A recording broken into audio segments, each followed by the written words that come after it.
ঈমান যত শক্তিশালী হবে, ঈমান যত পাওয়ারফুল হবে, আপনার বিরোধী দল তত বেশি দুর্বল হবে। আপনার ঈমান বাড়তে থাকলে আল্লাহ তাআলা বিরোধী বাহিনীকে দুর্বল করে দিতে থাকবেন। আর আপনার ঈমান যদি কমতে থাকে, আপনার ঈমান যদি ডাউনফল হতে থাকে, তাহলে আপনার বিরোধী শক্তি তত বেশি শক্তিশালী হবে।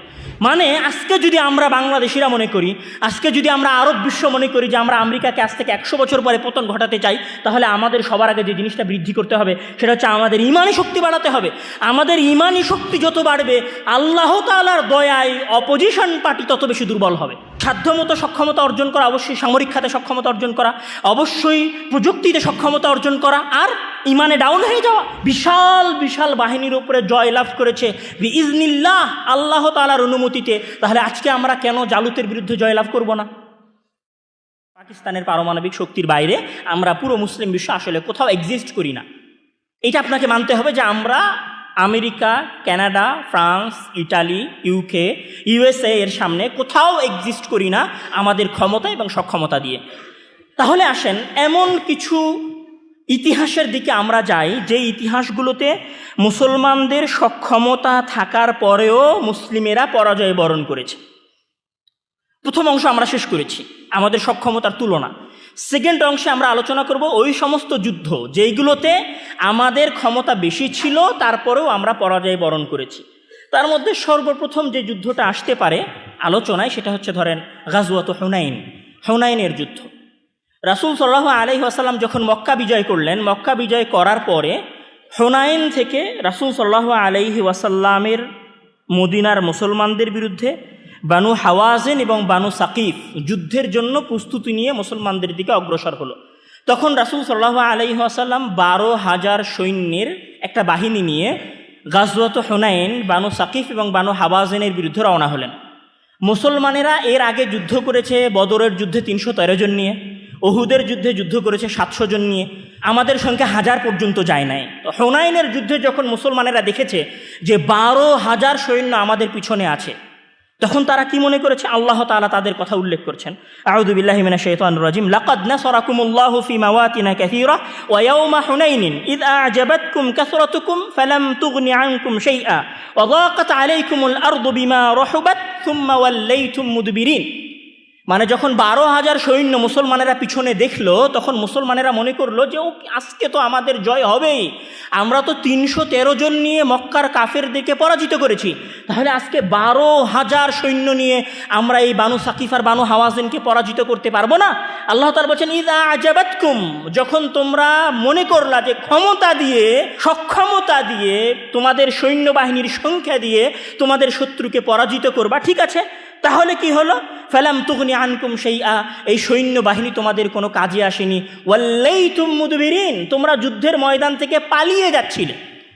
আবু হুরায়রা রাদিয়াল্লাহু তাআলা আনহুর আরেকটা হাদিস আছে যেখানে উনি বলছেন যে শাহিদনা মা রাসূলিল্লাহি সাল্লাল্লাহু আলাইহি ওয়াসাল্লাম হুনাইনান ফালাম্মা ইলতাকাইনা ওয়াল মুসলিমুনা কাসীরুন ফাআ'জাবাতনা কাসরাতুনা ফালাম নুগনি আন্না শাইআ। যখন আমরা হুনাইনের যুদ্ধে রাসূলের সাথে বের হলাম, তো আমরা দেখি যে আমাদের পেছনে বিশাল সৈন্যবাহিনী, এটা আমাদেরকে সাহস দিল, আমরা মনে করলাম যে আমরা এই যুদ্ধে জয়ী হব। কি বলছেন যে ফালাম নুগনি আন্না শাইআ, এই সংখ্যা আমাদের কোনো উপকার করতে পারেনি। ফাওয়াল্লাইনা মুদবিরিন, আমরা ভয়ে পালিয়ে গেলাম। তখন কি হলো? ফাআকবালা রাসূলুল্লাহি সাল্লাল্লাহু আলাইহি ওয়াসাল্লাম আলা বাগলাতিহিল বাইদা, রাসূল সাল্লাল্লাহু আলাইহি ওয়াসাল্লাম তার সাদা খচ্চরের পিঠে চড়ে সামনের দিকে আসলেন, যার লাগাম ছিল আবু সুফিয়ানের হাতে, এবং ওই খচ্চরের পিঠে সামনে গিয়ে সে রাসূল সাল্লাল্লাহু আলাইহি ওয়াসাল্লাম বললেন, আনা ইবনু আব্দুল মুত্তালিব আনা নাবিয়্যুন লা কাযিব, আমি হচ্ছে আব্দুল মুত্তালিবের সন্তান, আমি কোনো মিথ্যুক নবী নই, কেননা আমি মিথ্যা বলতে পারি না। রাসূল সাল্লাল্লাহু আলাইহি ওয়াসাল্লাম যখন এই হুঙ্কার দিলেন, তখন ইবনে আব্বাস রাদিয়াল্লাহু তাআলা আনহু সাহাবীদেরকে ডাকা শুরু করলেন, ইয়া আসহাবাশ শাজারাহ ইয়া আসহাবা সূরাতিল বাকারা বলে। যখন এইভাবে মুসলমানদেরকে ডাকা শুরু হলো, মুসলমানেরা আবার সামনের দিকে অগ্রসর হওয়ার চেষ্টা করলো, তখন এবার আল্লাহ তাআলা বলছেন যে সুম্মা আনজালাল্লাহু সাকিনাতাহু আলা রাসূলিহি ওয়া আলাল মুমিনিনা ওয়া আনজালা জুনুদান লাম তারাউহা। যখন মুসলমানেরা পালিয়ে যাচ্ছিল রাসূলের আহ্বানে সাড়া দিয়ে, আগের অহংকারকে ভুলে গিয়ে, আগের ক্ষমতার দাপটকে ভুলে গিয়ে, সক্ষমতার দাম্ভিকতাকে ভুলে গিয়ে যখন মুসলিম সেনাবাহিনী আবার সামনের দিকে অগ্রসর হওয়ার চেষ্টা করলো, মুতাওয়াক্কিলান আলাল্লাহ, আল্লাহর উপরে পূর্ণ ভরসা করে, তখন আল্লাহ তাআলা বলেছেন ওয়া আনজালাল্লাহু, আল্লাহ তাআলা তাদের উপর কি বর্ষণ করলেন? সাকিনাহ, নিরাপত্তা, প্রশান্তি, স্থিতিশীলতা। আর কি করলেন? তাদের জন্য সৈন্যবাহিনী পাঠালেন। ওয়া আনজালা জুনুদান লাম তারাউহা, এমন সৈন্যবাহিনী পাঠালেন যে সৈন্যবাহিনী তোমরা দেখতে পাও না। তাহলে হুনাইনের যুদ্ধে সক্ষমতা থাকার পরেও আমরা প্রাথমিকভাবে পরাজয় বরণ করেছি। এই যুদ্ধের বিষয়ে ইমাম ইবনে কাসির রাহিমাহুল্লাহ বলছেন যে এই যুদ্ধে আল্লাহ তাআলা কি চেয়েছেন?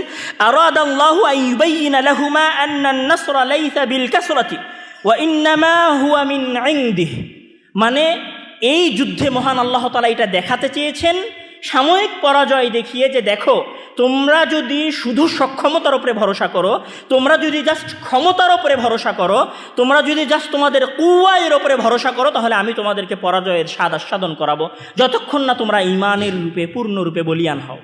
এটা গেল গাজওয়াত হুনাইন। এরপর আসেন আমরা যদি উহুদের যুদ্ধের কথা বলি, উহুদের যুদ্ধের একটু সিনারি বোঝার চেষ্টা করি। উহুদের যুদ্ধ হয়েছে কখন? উহুদের যুদ্ধ হয়েছে যে দ্বিতীয় হিজরিতে, মানে হিজরতের দ্বিতীয় বছর রাসূল সাল্লাল্লাহু আলাইহি ওয়াসাল্লাম বদরের যুদ্ধ করেছেন। সেটা হচ্ছে রমাজান মাসের 17ই রমাজান। ঠিক বদরের যুদ্ধ হওয়ার এক বছর পরে শাওয়াল মাসে উহুদের যুদ্ধ সংঘটিত হচ্ছে। এই উহুদের যুদ্ধে মুসলমানদের পরিস্থিতি কীরকম? একে তো তারা এক বছর আগে একটা যুদ্ধ করেছে, এই জন্য তারা মানসিকভাবে দুর্বল। আমরা কিছুদিন আগে যুদ্ধ করে ফিরে এসেছি। অন্যদিকে মক্কার কাফের এবং মুশরিকেরা উহুদের যুদ্ধ করতে এসেছে প্রতিশোধ গ্রহণের জন্য, যেটা ইবনে হিশাম রাহিমাহুল্লাহ তার সিরাতের মধ্যে বলছেন যে লাম্মা কুতিলা আশরাফু কুরাইশিন বিবদর আকসামু আল্লা ইয়াবকু আলাইহিম হাত্তা ইয়াসআরু মিন মুহাম্মাদিন ওয়া আসহাবিহি, মানে মক্কার কোরাইশরা এটা শপথ করেছিল যে তারা তাদের বদরের যুদ্ধে নিহত হওয়া নেতাদের ওপরে, নেতাদের জন্য কান্নাও করবে না যতক্ষণ না তারা বদরের যুদ্ধের হত্যার প্রতিশোধ নেয়। তাহলে উহুদের যুদ্ধ যেমন মুসলমানদের জন্য মানসিকভাবে একটা দুর্বলতার জায়গা ছিল, ঠিক তেমনইভাবে উহুদের যুদ্ধে অমুসলিমদের, মুশরিকদের মানসিক সক্ষমতা অনেক বেশি ছিল, কেননা তারা এই যুদ্ধে প্রতিশোধ পরায়ণ ছিল। এই জন্য রাসূল সাল্লাল্লাহু আলাইহি ওয়াসাল্লাম বদরের যুদ্ধ 70 কিলোমিটার দূরে গিয়ে করেছেন, আর উহুদের যুদ্ধ মদিনা থেকে 8 থেকে 9 কিলোমিটার ডিস্টেন্সে অনুষ্ঠিত হয়েছে। এই যুদ্ধে কি হলো? এই যুদ্ধে আমরা দেখেছি, আমরা সকলেই জানি যে এই যুদ্ধে মুসলমানদের অবস্থা বিজয়ের সন্নিকটে ছিল। ওকে, বিজয়ের সন্নিকটে থাকার পরে পতন কখন আসলো? পরাজয়ের সূচনা কখন হলো? সেইটাকে মহান আল্লাহ তাআলা কীভাবে বলেছেন? মানে পরাজয়ের সূচনার জন্য মহান আল্লাহ তাআলা যে শব্দটা ব্যবহার করেছেন, সেই শব্দটা কি ছিল? মহান আল্লাহ তাআলা বলছেন যে ইন্নাল্লাযীনা তাওয়াল্লাউ মিনকুম ইয়াওমাল তাকাল জামআন ইন্নামাস্তাযাল্লাহুমুশ শাইতানু বিবা'দি মা কাসাবু। উহুদের যুদ্ধে পরাজয় হয়েছিল ইন্নামাস্তাযাল্লাহুমুশ শাইতান, যখন শয়তান মুসলমানদেরকে পদস্খলন ঘটিয়েছিল, বিভ্রান্ত করেছিল, বিমা কাসাবু, তাদের কোনো পাপের কারণে। তাহলে উহুদের যুদ্ধে মুসলমানদের পদস্খলন হয়েছিল তাদের কোনো গুনাহের কারণে, যেটা আল্লাহ তাআলা ক্ষমা করে দিয়েছেন। রাসূল সাল্লাল্লাহু আলাইহি ওয়াসাল্লামের অন্য আরেকটা হাদিসে আছে বুখারীতে, যে রাসূল সাল্লাল্লাহু আলাইহি ওয়াসাল্লাম উহুদের প্রান্তরের পেছনে একটা বাহিনীকে রাখলেন আব্দুল্লাহ ইবনে জুবাইরের নেতৃত্বে, এবং তাদেরকে বললেন যে তোমরা এই গিরিপথ ছেড়ে চলে যাবে না। রাসূল সাল্লাল্লাহু আলাইহি ওয়াসাল্লাম বলছেন যে ফাগালাবাতহুমুশ শাহওয়াতু, গনিমতের মাল অর্জনের প্রবৃত্তি, হাদিসের ভাষা বলছি, ফাগালাবাতহুমুশ শাহওয়াতু, গনিমতের মাল অর্জনের প্রবৃত্তি যখন আমাদের সাহাবীদেরকে পেয়ে বসলো, তখন তারা ওইখান থেকে রাসূলের আদেশকে লঙ্ঘন করে গনিমতের মাল সংগ্রহ করতে গেলেন। গনিমতের মাল যখন সংগ্রহ করতে গেলেন, তখন পেছন থেকে খালিদ ইবনে ওয়ালিদ এই বাহিনীর উপরে আক্রমণ করলো। তাহলে উহুদের যুদ্ধে আমাদের জয়টা পরাজয় নিপতিত হয়েছিল যখন আমাদের মাঝে বিন্দুমাত্র শাহওয়াত প্রবেশ করেছিল। সক্ষমতা থাকার পরেও, মানে জয়ের দ্বার প্রান্তে গিয়েও আমরা পরাজয় বরণ করেছি। এরপরে যদি আমরা আসি তুরসের যুদ্ধ কাহিনীর দিকে, যদি আসি, যেই যুদ্ধ আব্দুর রহমান আল গাফিক ফ্রান্সের বিরুদ্ধে লড়েছিলেন, সেই যুদ্ধে ওনার 30,000-এর একটা সেনাবাহিনী ফ্র্যাঙ্কিশ শাসকের মাত্র 15,000 একটা সেনাবাহিনীর কাছে পরাজয় বরণ করে। এটা হচ্ছে 732 খ্রিস্টাব্দের 10 অক্টোবরের কাহিনী। এরপরে যদি আমরা বলি যে ভিয়েনা, অস্ট্রিয়া নামে একটা দেশ আছে বর্তমানে, এই অস্ট্রিয়ার রাজধানীর নাম হচ্ছে ভিয়েনা। এই ভিয়েনা অবরোধ করেছিল মুসলমানেরা দখল করার জন্য অটোমান সাম্রাজ্যের শাসন আমলে। অটোমান সাম্রাজ্যের শাসন আমলে কোন সময়? অটোমান সাম্রাজ্যের ওই শাসন আমলে, যেই শাসন আমলে শাসন করছিলেন সুলতান সুলাইমান দ্য ম্যাগনিফিসেন্ট, যাকে আমরা বলি সুলতান সুলাইমান দ্য কানুনি, যিনি 45 বছর অটোমান সাম্রাজ্য শাসন করেছেন। মানে তৎকালীন পৃথিবীর সবচেয়ে শক্তিশালী বাদশাহ অবরোধ করতে গেছেন ভিয়েনা। কত সালে উনি ভিয়েনা অবরোধ করতে গেছেন? 1529 সালে। 1529 সালে যখন উনি ভিয়েনা অবরোধ করতে গেছেন, সুলতান সুলাইমান তার সর্ব উৎকৃষ্ট সক্ষমতা দিয়েও ভিয়েনা অবরোধ করে জয় করে আসতে পারেননি, বরং ভিয়েনার অবরোধে সুলতান সুলাইমান দ্য ম্যাগনিফিসেন্ট পরাজিত হয়ে ফিরে এসেছেন। আমরা যদি আরও একটু বলি যে নাভারিনের যে যুদ্ধ, ব্যাটেল অফ নাভারিন, যেটা 1827 সালের 20 অক্টোবর অনুষ্ঠিত হয়েছিল, কাদের মাঝে অনুষ্ঠিত হয়েছিল? গ্রিকরা যখন 1821 সালে, গ্রিক যে দেশ আমরা বলি গ্রিস এখন যেটাকে বলা হয়, এটা ছিল অটোমান সাম্রাজ্যের শাসনাধীন। এই অটোমান সাম্রাজ্যের শাসনাধীন গ্রিক দেশটা যখন নিজেদের স্বাধীনতার ঘোষণা করলো 1821 সালে, তখন অটোমানেরা এবং মিশরীয়রা এই গ্রিকদের উপরে হামলা করার জন্য গেল। আর গ্রিকদের পক্ষ নিয়ে ব্রিটেন, রাশিয়া এবং ফ্রান্স একটা মিত্র শক্তি হয়ে মুসলমানদের বিরুদ্ধে আক্রমণ চালালো। এই যুদ্ধে মুসলমানেরা তাদের 20-এরও অধিক যুদ্ধজাহাজ হারায় এবং এই যুদ্ধে মুসলমানেরা পরাজয় বরণ করে। এই যুদ্ধে মুসলমানদের পক্ষ থেকে 2200টারও বেশি কামান ছিল। অর্থাৎ আমরা একটা ভালো স্টেবল পরিস্থিতিতে ছিলাম, তারপরেও আমরা এই যুদ্ধে পরাজয় বরণ করেছি।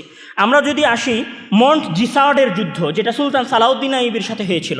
সুলতান সালাউদ্দিন আইবি হচ্ছেন অজেয় একজন বীর, যাকে কেউ কোনোদিন পরাজয় বরণ করাতে পারেনি, কিন্তু উনি মন্ট জিসার্ডের যুদ্ধে পরাজয় বরণ করেছিলেন সুলতান সালাউদ্দিন আইবি বেলডুইন চতুর্থের কাছে 25শে নভেম্বর 1177 সালে। সুলতান সালাউদ্দিন আইবির মতো ব্যক্তিও পরাজয় বরণ করেছেন। এই পুরো হিস্ট্রির সারমর্ম হচ্ছে যে আপনাকে শুধু আপনার সক্ষমতা, আপনাকে শুধু আপনার ক্ষমতা, আপনাকে শুধু আপনার প্রতিপত্তি, আপনাকে শুধু আপনার টেকনোলজি যুদ্ধে জয় এনে দিবে, বিষয়টা এরকম নয়। এর বিপরীতে আসেন ওই সমস্ত যুদ্ধ, যে সমস্ত যুদ্ধে আমাদের সৈন্য সংখ্যা কম ছিল। তার মধ্যে সবার আগে আমি যে যুদ্ধটার কথা নিয়ে আসবো সেটা হচ্ছে গোলাইয়াথের যুদ্ধ। খ্রিস্টপূর্ব 1050 বছর আগের কথা, মানে ঈসা আলাইহিস সালাম জন্মের 1050 বছর পূর্বে গোলাইয়াথ যে যুদ্ধ হয়েছিল বর্তমান জেরুজালেম এবং তেলাবিবের মাঝখানের একটা অঞ্চলে তালুত এবং জালুতের মধ্যে, যেই যুদ্ধের ঘটনা মহান আল্লাহ তাআলা পবিত্র কোরআনে উল্লেখ করেছেন। সেই যুদ্ধের ঘটনা কি ছিল সেটা আপনারা সকলেই জানেন, যে বনু ইসরাইলেরা যখন তালুতের নেতৃত্বে জালুতের বিরুদ্ধে যুদ্ধ করার জন্য গেল, তখন তালুত বললেন ইন্নাল্লাহা মুবতালিকুম বিনাহারিন, যে আল্লাহ তাআলা তোমাদেরকে একটা নদী দিয়ে পরীক্ষা করবেন। কিসের পরীক্ষা করবেন? ঈমানের পরীক্ষা করবেন। কি পরীক্ষা? যে তোমরা এই নদী পার হবা, কিন্তু এই নদীর পানি পান করতে পারবা না, তবে এক চুয়াল মাত্র। যখন মুসলমানেরা তৎকালীন তালুত এবং বনু ইসরাইলেরা যখন এই নদী পার হলেন, গুটি কয়েক মানুষ বাদে সবাই ওই নদীর পানি পান করে ফেললেন। ঐতিহাসিকদের মতে 313 জন ব্যক্তি বাদে বাকি সবাই ওই নদীর পানি পান করে ফেলে। তো ওই নদীর পানি পান করে ফেলার পরে তারা তালুত আলাইহিস সালামকে উদ্দেশ্য করে বলে যে লা তাকাতা লানা আল-ইয়াউমা বিজালুতা ওয়া জুনুদিহি, আজকে এই দীর্ঘ সফর করে আসার পরে জালুতের ন্যায় স্বৈরাচারী শাসকের বিরুদ্ধে আমাদের পক্ষে যুদ্ধ করা সম্ভব নয়। তখন ক্বালাল্লাযীনা ইয়াদুন্নুনা আন্নাহুম মুলাকুল্লাহ, তবে যখন তালুত আলাইহিস সালামের কওম এই কথা বলল, বানু ইসরাইলেরা যখন এই কথা বলল যে লা তাকাতা লানা আল-ইয়াউম, আজকে আমাদের যুদ্ধ করার কোনো সক্ষমতা নেই, তখন গুটি কয়েক মানুষ বলল, কারা বলল? ইয়াদুন্নুনা আন্নাহুম মুলাকুল্লাহ, কারা বলল? যারা মনে করত যে তারা এই যুদ্ধে শাহাদত বরণ করলে আল্লাহ তাআলার সাথে সাক্ষাৎ করতে পারবে, জান্নাতে যেতে পারবে, তারা বলল যে কাম মিন ফিআতিন কালিলাতিন গালাবাত ফিআতান কাসীরাতান বিইذনিল্লাহ, পৃথিবীর ইতিহাসে কত স্বল্প স্বল্প ক্ষুদ্র ক্ষুদ্র বাহিনী বিশাল বিশাল বাহিনীর উপরে জয়লাভ করেছে বিইذনিল্লাহ, আল্লাহ তাআলার অনুমতিতে। তাহলে আজকে আমরা কেন জালুতের বিরুদ্ধে জয়লাভ করব না? এই যুদ্ধে দুইটা ইতিহাস আছে। এক, আল্লাহ তাআলা এই যুদ্ধের আগে বানু ইসরায়েলের ঈমান পরীক্ষা করছেন। দুই, লা তাকাতা লানা আল-ইয়াউম, তাদের সক্ষমতা না থাকার পরেও জাস্ট জিহাদের জাজবায় তারা এই যুদ্ধে অবতীর্ণ হচ্ছেন এবং দাউদ আলাইহিস সালামের কঙ্করের আঘাতে জালুত এই যুদ্ধে নিহত হয় এবং বানু ইসরায়েলেরা বাইতুল মাকদাস জয় করে। এরপরের ঘটনায় যদি আমরা আসি, আমাদের অতি পরিচিত এবং অতি নিকটের ঘটনা, সেটা হচ্ছে বদরের যুদ্ধ। বদরের যুদ্ধ হয়েছিল 17ই রমাজান হিজরির 2য় বছর। বদরের যুদ্ধের একটু ইতিহাস বর্ণনা করি। বদরের যুদ্ধে আসলে আমরা শুধু ঘটনাগুলোকে শুনি, আমি ঘটনাগুলোকে একটু অ্যানালাইসিস করানোর চেষ্টা করছি। বদরের যুদ্ধে যখন মুসলমানেরা বদরের যুদ্ধ করতেছে বা করার জন্য প্রস্তুতি নিতেছে, তখন মুসলমানদের মধ্যে কারা আছে? আহলুস সুফফা, যারা একবেলা খেতে পায় আর একবেলা খেতে পায় না। আছে হচ্ছে মুহাজিরেরা, যারা মক্কা থেকে পালিয়ে এসেছে। আছে হচ্ছে আনসার, ওই সমস্ত দরিদ্র মদিনার আনসারেরা, যারা তাদের সম্পদের একটা অংশ মুহাজিরদেরকে ভাগ করে দিয়েছে। মানে সবাই মিলে কারা আছে? ওসমান, আব্দুর রহমান ইবনে আউফ এবং আবু বকর রাদিয়াল্লাহু তাআলা আনহুদেরকে বাদ দিলে সবাই হতদরিদ্র মানুষ এই বদরের যুদ্ধে অংশগ্রহণ করতেছে। আমি যদি বলি, ওই সময় মুসলমানেরা মেন্টালিও দুর্বল, সক্ষমতার দিক থেকেও দুর্বল। কেন?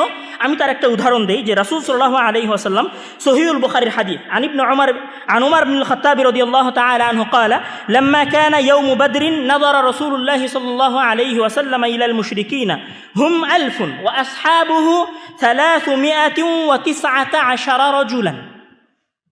রাসূল সাল্লাল্লাহু আলাইহি ওয়াসাল্লাম যখন বদরের যুদ্ধে বের হলেন, তখন তিনি মুশরিকদের দিকে দেখলেন যে তারা 1000, আর মুসলমানদের দিকে দেখলেন যে তারা 300 সামথিং। এইটা দেখার পরে রাসূল সাল্লাল্লাহু আলাইহি ওয়াসাল্লাম ফাস্তাকবালান নবী সাল্লাল্লাহু আলাইহি ওয়াসাল্লাম আল কিবলাতা, এই দৃশ্য দেখার পরে, মানে সক্ষমতার এই অসম পরিস্থিতি, সক্ষমতা এবং শক্তির এই অসম পরিস্থিতি দেখার পরে রাসূল সাল্লাল্লাহু আলাইহি ওয়াসাল্লাম ফাস্তাকবালান নবী সাল্লাল্লাহু আলাইহি ওয়াসাল্লাম আল কিবলাতা, রাসূল সাল্লাল্লাহু আলাইহি ওয়াসাল্লাম কিবলামুখী হলেন। তারপরে কি করলেন? সুম্মা মাদ্দা ইয়াদাইহি, তার 2 হাত প্রসারিত করলেন। ফাজাআলা ইয়াহতিফু বিরাব্বিহি, এবং তার প্রতিপালকের কাছে প্রার্থনা করা শুরু করলেন, আল্লাহুম্মা আনজিজলি মা ওয়া'আদতানি, হে আল্লাহ, তুমি আমার ওই ওয়াদা পূরণ করে দাও যেটার তুমি আমার সাথে ওয়াদা করেছো। এই বলে আরও তার সাথে কিছু বাক্য আছে, যেগুলো বলে রাসূল সাল্লাল্লাহু আলাইহি ওয়াসাল্লাম দোয়া করা শুরু করলেন। রাসূল সাল্লাল্লাহু আলাইহি ওয়াসাল্লাম কখন দোয়া করা শুরু করতেছেন, এটা একটা গুরুত্বপূর্ণ বিষয়। রাসূল সাল্লাল্লাহু আলাইহি ওয়াসাল্লাম কতটুকু দোয়া করতেছেন, সেটাও একটা গুরুত্বপূর্ণ বিষয়। রাসূল সাল্লাল্লাহু আলাইহি ওয়াসাল্লাম দোয়া করতেছেন, বলছেন যে ফামা জালা ইয়াহতিফু, রাসূল সাল্লাল্লাহু আলাইহি ওয়াসাল্লাম দোয়া করতেই থাকলেন, মাদ্দান ইয়াদাইহি, তার 2 হাত উঁচু করে। এমনকি কি হলো, এই 2 হাত উঁচু করার কারণে তার শরীর থেকে তার চাদর নিচে পড়ে গেল। মানে মানুষ কতটুকু কাকুতি মিনতি করে, আকুতির সাথে চাইলে, অবনত হয়ে চাইলে, কতটুকু গভীরতার সাথে চাইলে 2 হাত একদম তার সর্বোচ্চ পর্যন্ত উঁচু করতে পারে, এবং সেইখান থেকে তার শরীর থেকে চাদর খসে যেতে পারে। ফাআখাযা আবু বকর রাদিয়াল্লাহু তাআলা আনহু ফাআখাযা রিদাআহু, আবু বকর রাদিয়াল্লাহু তাআলা আনহু রাসূলের চাদর নিলেন। ফাআলকা আলা মানকিবাইহি, রাসূল সাল্লাল্লাহু আলাইহি ওয়াসাল্লামের কাঁধের উপরে ওই চাদরটাকে নিক্ষেপ করলেন। ওয়ালতাজামাহু, এবং রাসূল সাল্লাল্লাহু আলাইহি ওয়াসাল্লামকে তার পিছন থেকে জড়িয়ে ধরলেন। কেননা রাসূল সাল্লাল্লাহু আলাইহি ওয়াসাল্লাম, এটা তার জীবনের প্রথম যুদ্ধ, তিনি মদিনায় যুদ্ধ করতেছেন। তিনি জানেন আমার এই বাহিনীর, এই মুশরিকদের 1000 সৈন্য বাহিনীর বিরুদ্ধে যুদ্ধ করার সক্ষমতা নেই। এই জন্য তিনি আল্লাহর দরবারে হাউমাউ করে কাঁদতেছেন, কেননা উনি জানেন যে এই যুদ্ধে শুধু আমাকে একজন জয় করতে পারেন, তিনি হচ্ছে আমার প্রতিপালক। উনি ওনার প্রতিপালককে বলেছিলেন, আল্লাহুম্মা ইন তুহলিক হাদিহিল ইসাবাতা মিন আহলিল ইসলাম লা তু'বাদ ফিল আরদি, হে আল্লাহ, তুমি যদি এই বাহিনীকে ধ্বংস করে দাও, তাহলে এই দুনিয়ায় তোমার আর কেউ ইবাদত করার থাকবে না। তাহলে রাসূল সাল্লাল্লাহু আলাইহি ওয়াসাল্লামের আকুতি মিনতি ছিল যথেষ্ট, এত বেশি ছিল যে তার শরীর থেকে তার চাদর পড়ে গেছে। রাসূল সাল্লাল্লাহু আলাইহি ওয়াসাল্লাম যখন এইভাবে দোয়া করতে থাকলেন, তখন আবু বকর রাদিয়াল্লাহু তাআলা আনহু রাসূলকে পেছন থেকে জড়িয়ে ধরলেন এবং বললেন যে কাফাকা মুনাশাদাতুকা রাব্বাক, আপনার জন্য তো আপনার প্রতিপালককে ডাকাটাই যথেষ্ট, আপনি এইভাবে কান্না করছেন কেন? তখন আল্লাহ তাআলা আয়াত নাযিল করলেন। আল্লাহ তাআলা বলছেন যে ইস্তাস্তাগীথুনা রাব্বাকুম ফাস্তাজাবা লাকুম আন্নী মুমিদ্দুকুম বিআলফিম মিনাল মালাইকাতি মুরদিফিন। শুনে রাখো হে সাহাবায়ে কেরাম, যখন তোমরা তোমাদের সক্ষমতা দিয়ে বদরের প্রান্তরে মুশরিকদের বিরুদ্ধে যুদ্ধ করতে পারছিলে না, ইস্তাস্তাগীথুন, তখন তোমরা আমার কাছে সাহায্য প্রার্থনা করছিলে, তখন আমি তোমাদেরকে সাহায্য করেছি। বিআলফিম মিনাল মালাইকা, 1000 ফেরেশতা দিয়ে সাহায্য করেছি। শুধু এখানেই না, আল্লাহ তাআলা তারপরে কি বলছেন? আল্লাহ তাআলা বলছেন যে ইস্তাকুলু লিল মুমিনিনা আলাই ইয়াকফিয়াকুম মা ইউমিদ্দাকুম রাব্বুকুম বিসালাসাতি আলাফিন মিনাল মালাইকাতি মুসাওয়ামিন। প্রথমে আল্লাহ তাআলা 1000 পাঠিয়েছেন, তারপরে 3000 পাঠিয়ে মিনাল মালাইকাতি মুনজিলিন। তারপরে অন্য আয়াতে বলছেন বালা আন তাসবিরু ওয়া তাত্তাকু ওয়া ইয়াতুকুম মিন ফাওরিহিম হাদা ইউমদিদকুম রাব্বুকুম বিখামসাতি আলাফিন মিনাল মালাইকাতি মুসাওয়ামিন। বদরের যুদ্ধে মহান আল্লাহ তাআলা রাসূল সাল্লাল্লাহু আলাইহি ওয়াসাল্লামকে 3 বার ফেরেশতা পাঠিয়ে সহযোগিতা করেছেন। প্রথমবারে 1000, তারপরে 3000, তারপরে 5000। এই সাহায্য কেন ছিল? এই সাহায্য ঈমানের কারণে ছিল। এই সাহায্য মহান আল্লাহ তাআলার প্রতি ভরসার কারণে ছিল, এই সাহায্য মহান আল্লাহ তাআলার কাছে সাহায্য প্রার্থনার কারণে ছিল। এখানে আরও একটা ঘটনা বললেই নয়, যখন মূসা আলাইহিস সালাম বানু ইসরাইলকে নিয়ে ফেরাউনের কাছ থেকে পালিয়ে যাচ্ছেন, পালিয়ে যেতে যেতে উনি দেখলেন উনার সামনে মহাসমুদ্র, পিছনে ফেরাউন। যদি ফেরাউন দেখতে পায় তাহলে ফেরাউন মূসা এবং বানু ইসরাইলকে কচু কাটা করে কেটে ফেলবে। তখন বানু ইসরাইলের লোকেরা মূসা আলাইহিস সালামকে বলছে, ইন্না লামুদরাকুন, কিছুক্ষণ পরেই ফেরাউন আমাদেরকে ধরে ফেলবে এবং আমাদেরকে জবাই করে হত্যা করবে।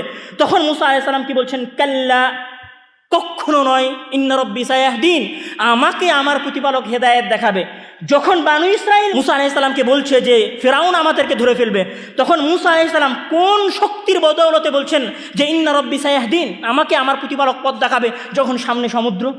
এটা কি ছিল? তাওয়াক্কুল আলাল্লাহ ছিল, আল্লাহর তাওয়াক্কুল আলাল্লাহ ছিল, আল্লাহর উপরে ভরসা ছিল। তারপরে মহান আল্লাহ তাআলা কি বললেন? বললেন লাঠি দিয়ে তুমি সমুদ্রে মারো, সমুদ্রে ভাগ হয়ে গেল, মূসা আলাইহিস সালাম পার হয়ে গেলেন। কেউ কল্পনা করে নাই যে এই সমুদ্রের মধ্যে মূসা আলাইহিস সালাম হয়তো নিজেও ভাবে নাই যে আমি যেই সমুদ্র পার হয়ে গেলাম এই সমুদ্রে ফেরাউন ডুবে মরবে। কিন্তু মূসা আলাইহিস সালাম কী করেছিলেন? ওনার চেষ্টা ছিল।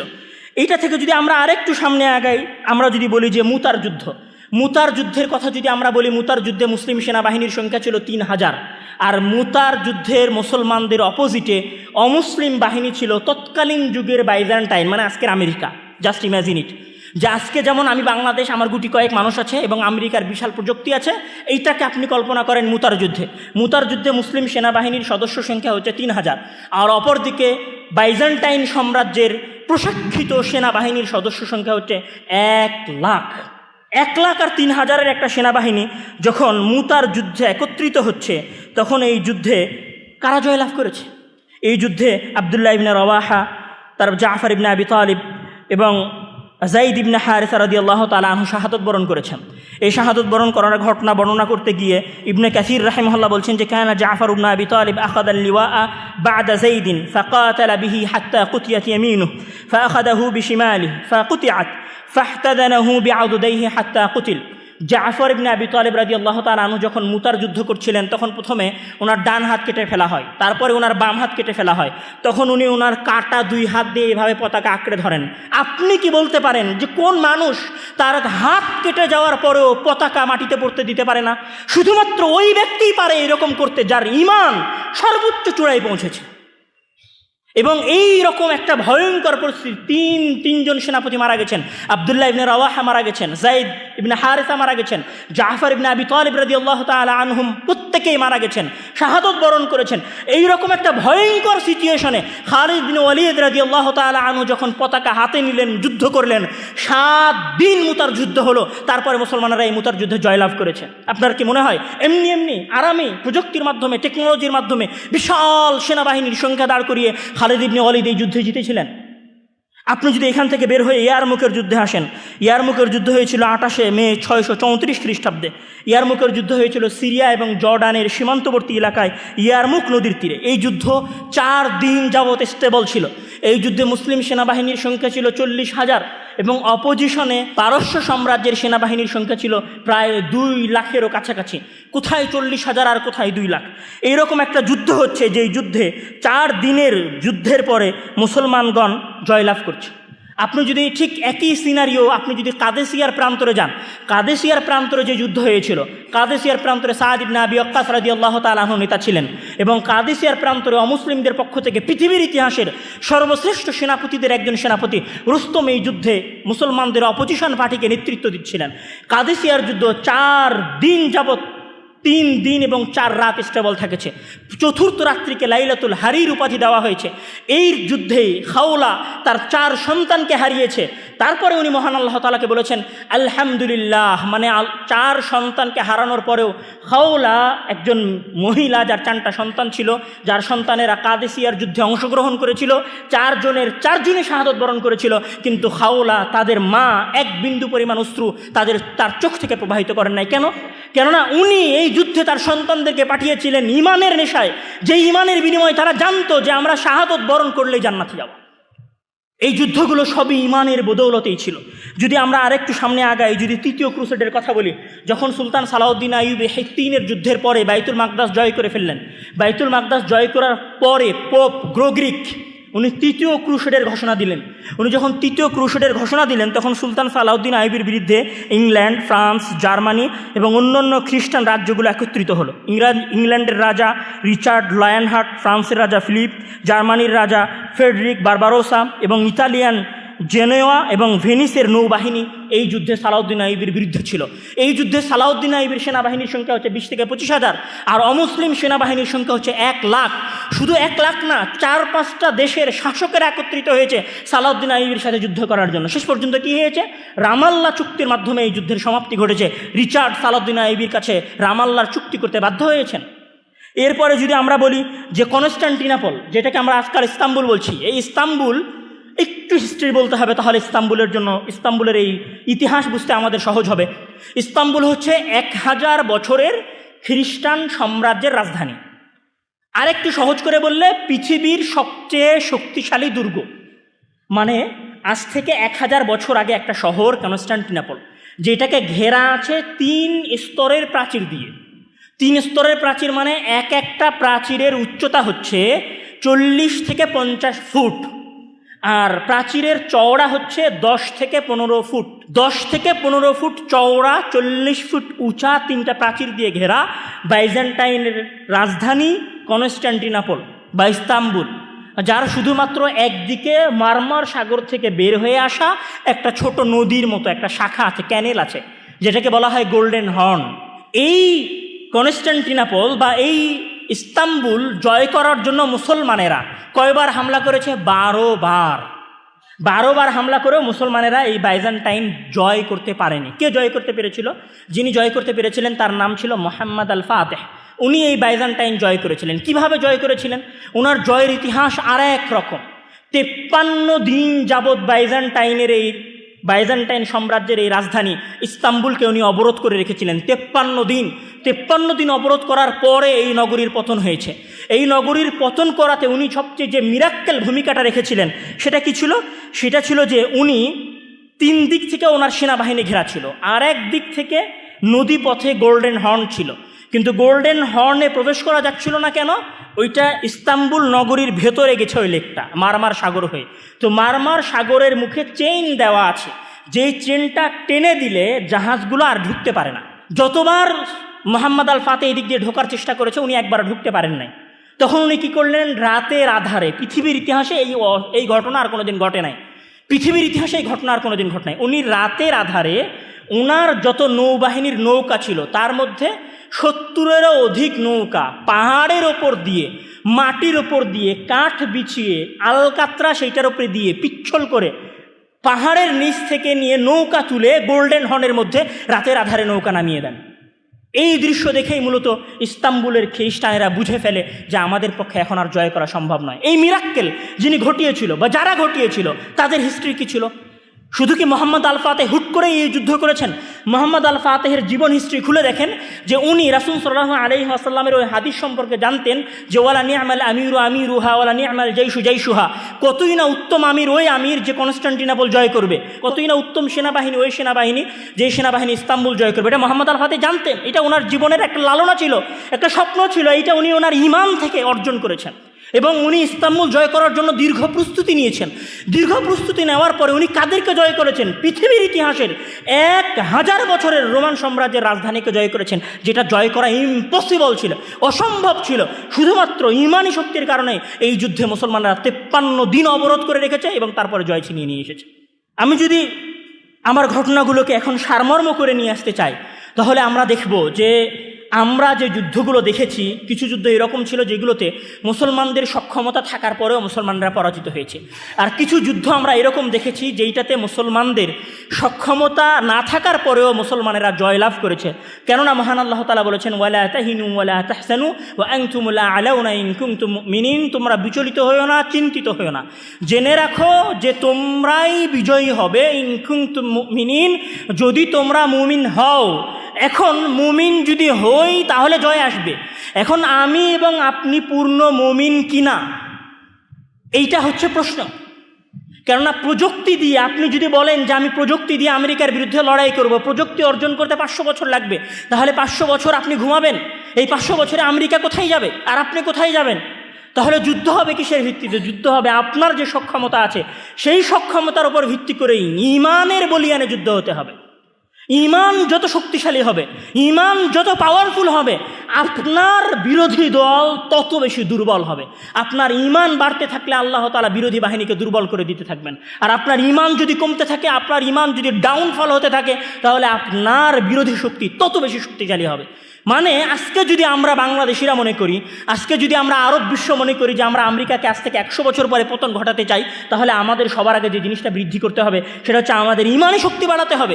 আমাদের ঈমানি শক্তি যত বাড়বে, আল্লাহ তাআলার দয়ায় অপোজিশন পার্টি তত বেশি দুর্বল হবে, এবং তারা দুর্বল না হলে তো আমাদের জয়ের কোনো রাস্তা নাই, কোনোদিন রাস্তা উন্মুক্তও হবে না।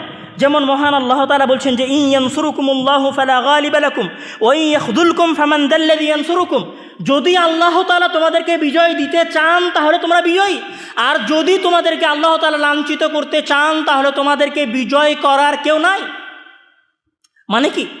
মানে হচ্ছে আমাদেরকে ঈমানে বলিয়ান হতে হবে, ঈমান শক্তি করতে হবে। ঠিক আছে, আপনার আরও একটা প্রশ্ন থাকতে পারে যে মহান আল্লাহ তাআলা বলছেন ওয়াইদু লাকুম মাসতাতাতুম, যে তোমরা সাধ্যমতো সক্ষমতা অর্জন করো। আচ্ছা, সাধ্যমতো সক্ষমতা অর্জন করা কিসের সক্ষমতা? সাধ্যমতো সক্ষমতা অর্জন করা অবশ্যই সামরিক খাতে সক্ষমতা অর্জন করা, অবশ্যই প্রযুক্তিতে সক্ষমতা অর্জন করা, আর ঈমানে ডাউন হয়ে যাওয়া। আমি মনে হয় আমার প্রশ্ন বুঝাতে পারিনি। আপনি যে আয়াতের উপর ভিত্তি করে বলছেন যে ওয়াইদু লাকুম মাসতাতাতুম, অথবা যে আয়াতে মহান আল্লাহ তাআলা যুদ্ধের জন্য প্রস্তুতি নিতে বলেছেন, সেই প্রস্তুতি নেওয়ার মানে কি এইটা যে আমি যুদ্ধ বিমান তৈরি করব, আমি ডিফেন্স সিস্টেমকে উন্নত করব, আমার এআই প্রযুক্তিকে বাড়াবো, আর ঈমান ডাউন হতে থাকবে? আপনার ঈমান যদি তলানিতে থাকে আর আপনার সক্ষমতা যদি সক্ষমতার শীর্ষ চূড়ায় থাকে, তথাপিও আপনি জয় ছিনিয়ে আনতে পারবেন না। আপনাকে জয় ছিনিয়ে আনতে হলে আপনার সক্ষমতার পাশাপাশি আপনার ঈমানের পাওয়ারকে বাড়াতে হবে। এটা হচ্ছে প্রথম কাজ। সম্মানিত উপস্থিতি, আমি এই সংক্ষিপ্ত জুমার খুতবায় আমাদের মুসলিম ভাইদের উদ্দেশ্যে আমি যেই বার্তাটা দিতে চাচ্ছি সেটা হচ্ছে আমাদের জন্য একসাথে এখন অনেকগুলো কাজ, ঘুমানোর কোনো রাস্তা আমাদের কাছে নেই। আমাদের প্রথম কাজ আমাদের ঈমানি শক্তি বৃদ্ধি করা। এই ঈমানি শক্তি বৃদ্ধির সাথে আমাদের কাজ হচ্ছে প্রযুক্তিগত বিষয়গুলোতে মুসলিম বিশ্বকে উন্নত হওয়ার চেষ্টা করা, উন্নত করার চেষ্টা করা, নিজেদেরকে উন্নত করার চেষ্টা করা। এই উন্নত করার দাওয়াত, ঈমানি শক্তিকে বৃদ্ধি করার দাওয়াত সারা পৃথিবীর মানুষের কাছে পৌঁছানোই হচ্ছে আমাদের জিম্মেদারি। মহান আল্লাহ তাআলা আমাদেরকে সেই তৌফিক দান করুক। আল্লাহুম্মা আমিন।